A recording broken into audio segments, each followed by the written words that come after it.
হামজা চৌধুরীকে ছাড়া খেলতে কেমন মজা সেটা হাড়ে হাড়ে টের পেল বাংলাদেশ জাতীয় ফুটবল দল। নেপালে এসে স্বাগতিক নেপালের সাথে গোল শূন্য ড্র করেছে।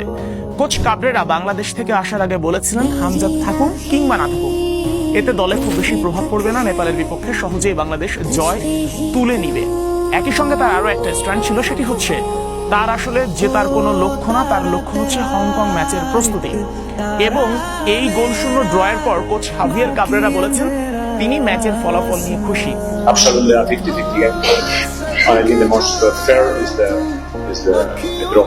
এখন আমার প্রশ্ন হচ্ছে, ম্যাচের যে গোল শূন্য ড্র হলো এটা আসলে কতটুকু প্রস্তুতি হলো হংকং ম্যাচের জন্য? এই প্রশ্ন আপনার আমার সবার কাছ থেকেই একই প্রশ্ন আসবে। আমরা মাঠে যখন এসেছিলাম নেপালি ফুটবল সমর্থকদের উন্মাদনা দেখেছি, গ্যালারিতে তারা বারবার করে উৎসাহ দিচ্ছিল নেপালি ফুটবলারদের। একই সঙ্গে কিন্তু বাংলাদেশি সমর্থকরাও ছিল, তারা কিন্তু বাংলাদেশের এই পারফরমেন্স দেখে আসলেই হতাশ হয়েছে। ম্যাচটা পুরোপুরি আনন্দময় হয়ে উঠতে পারে নাই।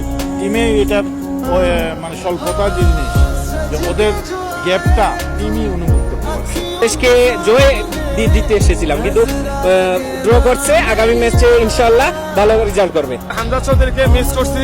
হামজা চৌধুরী যদি আজকে থাকতো আমরা অবশ্যই ম্যাচটা জয় লাভ করে বাংলাদেশে যেতে পারতাম। বাংলাদেশ নেপাল ম্যাচে অসংখ্য ভুল করেছে, সেই ভুলগুলোর সুযোগ একদমই নিতে পারেনি। বাংলাদেশের কোচ হাভিয়ের কাবরেরা তার যে একাদশ নামিয়েছিলেন, একাদশ থেকে সেকেন্ড হাফে প্লেয়ার পরিবর্তন হলো, কিন্তু যতই পরিবর্তন আসুক, যতই যা হোক, সেই চিরাচরিত বাংলাদেশ গোল করার কেউ নাই। আক্রমণ হচ্ছে, দল অ্যাটাকে উঠছে, সুযোগ তৈরি হচ্ছে, কিন্তু গোল করার মতো কাউকে দেখা যায়নি এবং শেষ পর্যন্ত সেই কাঙ্ক্ষিত গোলও হয়নি। এখন বড় প্রশ্ন, হংকং ম্যাচের প্রস্তুতি কি এভাবে হবে? আরো একটা ম্যাচ আছে, 6 সেপ্টেম্বর ম্যাচে বাংলাদেশ ড্র করলো, 9 সেপ্টেম্বর ম্যাচে যদি যেতেও সেই প্রস্তুতিটা আসলে কতটুকু হবে, এই প্রশ্ন আসলে সব জায়গাতে আসে। আমরা নেপালে যখন আসি বাংলাদেশের ম্যাচ কভার করতে বাংলাদেশ থেকে, এর আগে হামজা চৌধুরীকে নিয়ে কিন্তু অনেক বেশি ধোঁয়াশা ছিল যে হামজা খেলবেন কি খেলবেন না, তাকে পাওয়া যাবে কি যাবে না। বাংলা থেকে বিভিন্ন ধরনের মেসেজ দেওয়া হয়েছে, বলা হয়েছে গণমাধ্যমে যে হামজাকে আনার চেষ্টা করা হচ্ছে, কিন্তু বাফুফের যে যাই বলুক, কোচ বলেছেন যে তার হাতে যে দল আছে এটাই সেরা, এটাই তাকে হারানোর মতো যথেষ্ট। কিন্তু নেপালে আসার পর নেপাল ফুটবল সমর্থকরা যেভাবে সমর্থন জুগিয়েছে, বিশেষ করে আমি লক্ষ্য করেছি নেপালের শিশুরা, নেপালের নারী ফুটবল সমর্থকরা বারবার করে একেবারে চেয়ার আপ করেছে তাদের দলকে, এবং তাদের ফুটবলাররাও চেষ্টা করেছে শেষ পর্যন্ত বাংলাদেশকে রুখে দিতে। এখন আমি যদি বলি যে রুখে দেওয়ার ব্যাপারটা আসলে কেমন, নিজেদের মাঠে গোল শূন্য ড্র করা কি রুখে দেয়া? আমার কাছে মনে হয় যে এটা নেপালের জন্য এটাও বড় পাওয়া। কারণ দেখেন যে নেপালে 800 দিনের বেশি ধরে নেপালে কোনো ফুটবল লিগ নেই।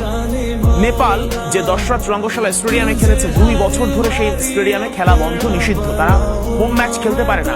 সেই যখন বাংলাদেশ দল রাজি হলো এবং বাংলাদেশ দল এসে হোম ম্যাচ খেললো, একেবারে প্রাণ ভরে দর্শকরা এসেছে খেলা উপভোগ করতে। এই খেলা উপভোগ করতে কিন্তু বাংলাদেশি দর্শকরা এসেছিল, তারা কিন্তু মোটামুটি হতাশ হয়েছে বাংলাদেশি ফুটবলারদের পারফরমেন্সে। এখন নেপালি সমর্থকদের আমরা দেখলাম যে তারা কিভাবে আসলে নেপালকে চেয়ার আপ করলো, সমর্থন করলো, গ্যালারিতে গলা ফাটালো। বিশেষ করে নেপালি নারী সমর্থকরা, একজন নারী সমর্থক আমার কাছে আরো বেশি ইন্টারেস্টিং লেগেছে, তার বয়স শুনেছিলাম 42 বছর, তার সাথে কথা হয়েছে। প্রতিটা মোমেন্টে যখন বারবার করে বলছিল যে, যখন রাকিবের কাছে বল যাচ্ছিল তিনি বারবার করে বলছিলেন যে নাম্বার 10 কে মার্ক করো, নাম্বার 10 কে ফ্রি ছেড়ে দিও না।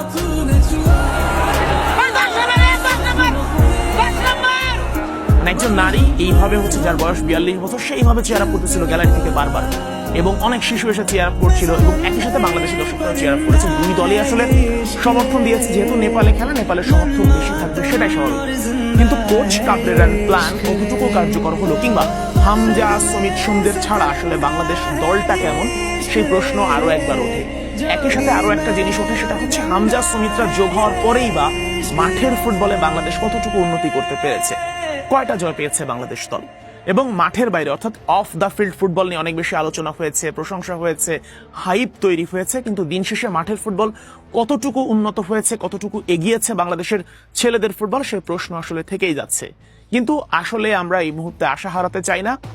আমরা দেখতে চাই বাংলাদেশ ফুটবল দল আসলে ঘুরে দাঁড়াবে। নেপালের বিপক্ষে জয় অবশ্যই দরকার, কারণ আপনি যদি নেপালকেই হারাতে না পারেন, তাহলে হংকং কিংবা সিঙ্গাপুরের মতো দলের বিপক্ষে এফসি এশিয়ান কাপ বাছাইয়ের ম্যাচগুলোতে কি করবেন? এরপরে ইন্ডিয়াকে তো হারাতে আপনার জন্য বেগ পেতে হবে, সেখানে তো হংকং ম্যাচ তো আরো পরের কথা, ইন্ডিয়ার সাথে ম্যাচে আপনি কি করবেন সেটাও তো বড় কথা। তো দিন শেষে আসলে বাংলাদেশের ফুটবল এগিয়ে যাক, এটা বাংলাদেশের সকল সমর্থক যেমন চায়, একই সঙ্গে বাংলাদেশের গণমাধ্যম কর্মী থেকে প্রত্যেকেই চায় বাংলাদেশের ফুটবলটা এগিয়ে যাক।